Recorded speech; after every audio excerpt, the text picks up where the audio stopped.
नमो नमः। मैं संदीप मिश्रा आप सभी के लिए कक्षा 10 दूरवा संस्कृत की जो पुस्तक कक्षा 10 संस्कृत की जो पुस्तक है दूरवा, उसके 21वें पाठ के सूक्तयः के प्रश्नोत्तरों को लेकर के आया हूँ। आज हम उसके प्रश्नोत्तरों का अभ्यास करेंगे, प्रश्नोत्तरों को पढ़ेंगे, समझेंगे और उसे स्मरण भी करेंगे। क्या लिखा है देखिए, एक पदेन उत्तरम लिखत। एक पद में हमें उत्तर लिखना है। सबसे पहला प्रश्न है पठतो किम नास्ति। तो इसका एक पद में उत्तर हो जाएगा मूर्खत्वम। सबसे पहली ही सूक्ति है पठतो नास्ति मूर्खत्वम। उसी में इस उत्तर है कि जो पढ़ता है वह क्या नहीं रहता है, अर्थात मूर्ख नहीं होता है। दूसरा प्रश्न है देवता नाम दैवतम का। तो देवताओं की भी देवता कौन है? तो इसका एक पद में उत्तर हो जाएगा माता। तीसरा प्रश्न है नभसिक्षिप्तः पंकः कुत्र पतति। आकाश में फेंका गया कीचड़ कहाँ गिरता है? तो कुत्र पतति मूर्धनि। एक पद में उत्तर हो जाएगा मूर्धनि, यानी सिर पर गिरता है। प्राणैः कंठगतैरपि किं कर्तव्यः। भले ही प्राण कंठ तक आ जाएं, फिर भी हमें क्या करना चाहिए? तो इसका उत्तर होगा एक पद में परोपकारः।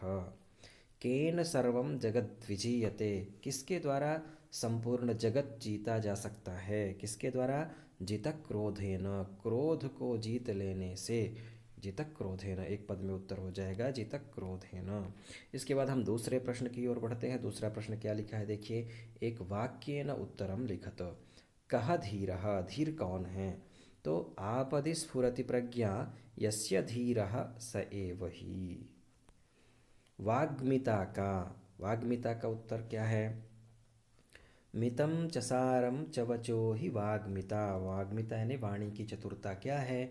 तो मितम चसारम चवचो ही वाग्मिता। थोड़ा बोलना और जो भी बोलना वह सारयुक्त बोलना, निष्कर्ष रूप में बोलना, वह ही वाणी की चतुरता है। तीसरा प्रश्न है जनाः कदा शिष्टाः भवन्ति। लोग कब संस्कारवान हो जाते हैं? कब हो जाते हैं? तो जनाः कदा, कदा के स्थान में हो जाएगा परोपदेश वेलायाम शिष्टाः भवन्ति। दूसरे को उपदेश देते समय संस्कारवान हो जाते हैं, शिष्ट हो जाते हैं। संतः किम कुर्वाणाः प्रतिक्रियां न अवेक्षन्ते।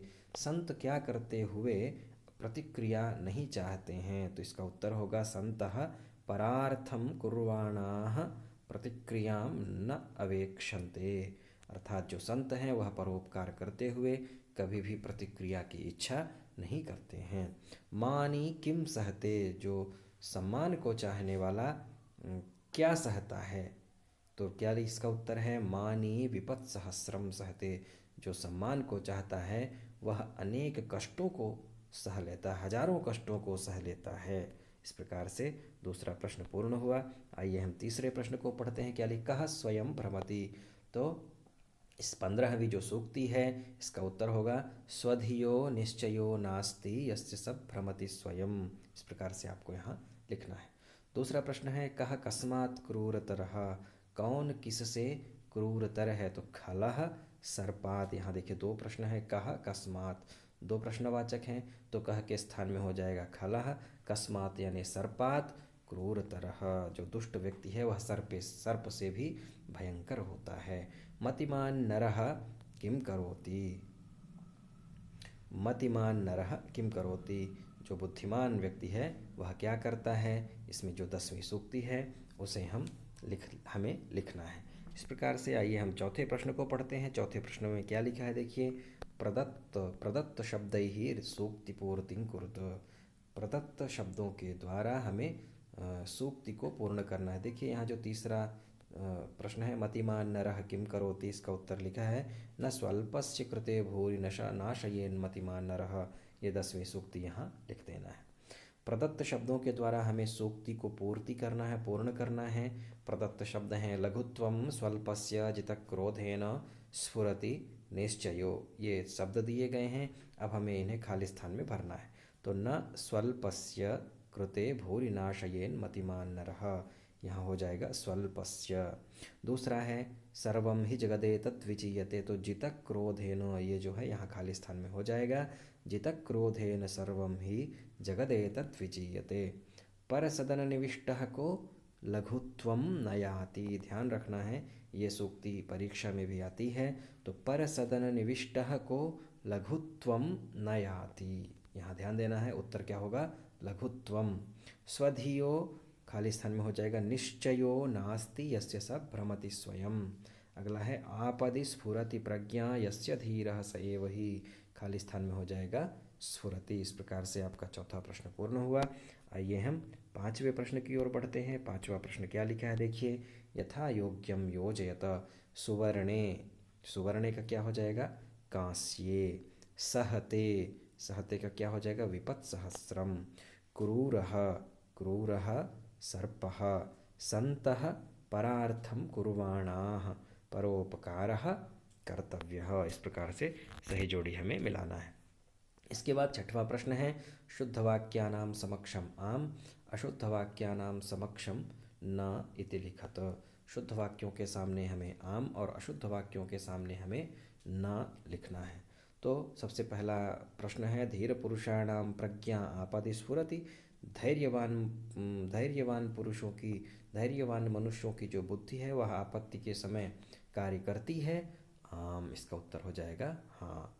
स्वर्ण कांस्ययोः ध्वनिः सममेव भवति। सोने की और कांसे की ध्वनि क्या एक समान होती है? ना, तो यह उत्तर हो जाएगा नहीं।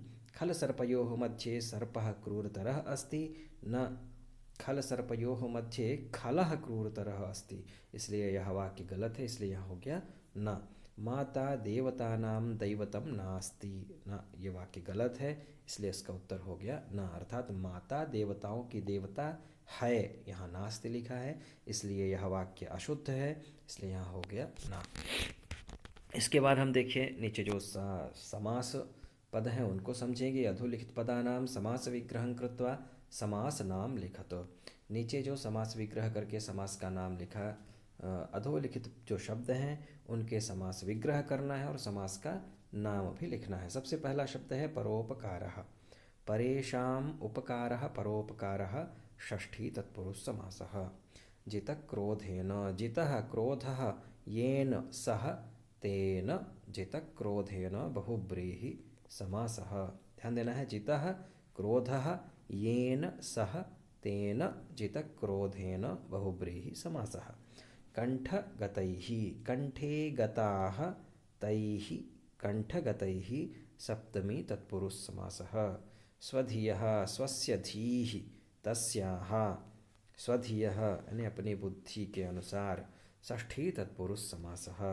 परार्थम परस्य अर्थम, परार्थम षष्ठी तत्पुरुष समासः। इस प्रकार से सातवां प्रश्न भी पूर्ण हुआ। आइए हम आठवें प्रश्न को समझते हैं। आठवें प्रश्न का क्या, आठवें प्रश्न में क्या लिखा है? उदाहरणानुसारम पर्याय शब्दान लिखत। उदाहरणों के अनुसार पर्यायवाची शब्दों को हमें लिखना है। सबसे पहला शब्द है मितम, मितम यानी होता है स्वल्पम। सुवर्णे, सुवर्णे अर्थात कानने। देवतानां, सुराणां, प्रज्ञा बुद्धिः, सर्पः नागः, सन्तः सज्जनः। इस प्रकार से आपका यह आठवां प्रश्न भी पूर्ण हुआ। आइए हम नौवें प्रश्न का अभ्यास करते हैं। नौवें प्रश्न में क्या लिखा है? विलोम शब्दान लिखत। विलोम शब्दों को हमें लिखना है।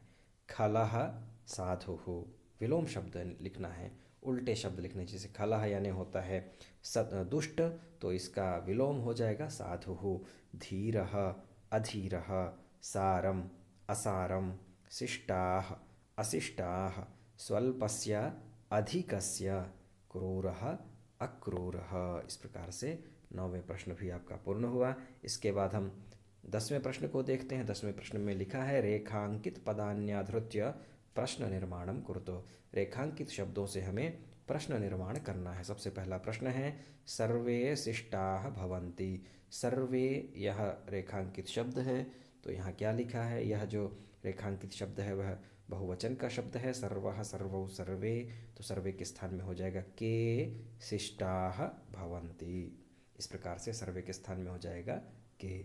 दूसरा प्रश्न है पंकः पतति।